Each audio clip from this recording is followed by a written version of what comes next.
এক ছিল এক রাজা, তার ছিল বিশাল রাজ্য, অগাধ ধন সম্পদ। কিন্তু রাজার একটা দোষ ছিল, সে ছিল ভীষণ লোভী, যতই সোনা পেত আরও চাইত। একদিন এক গরিব বালক রাজপ্রাসাদের সামনে এসে বাঁশি বাজাতে লাগল।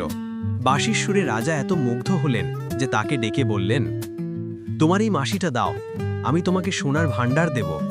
বালক বলল, মহারাজ, এই বাঁশি সাধারণ নয়, এটা জাদুর বাঁশি। এটা কেবল সৎ মানুষের জন্য বাজে। রাজা হেসে বললেন, আমি তো সবার সেরা, দাও দেখি। রাজা বাঁশিতে ফুঁ দিলেন, কিন্তু বাঁশি চুপ। আরও জোরে ফুঁ দিলেন, তবুও কিছু না।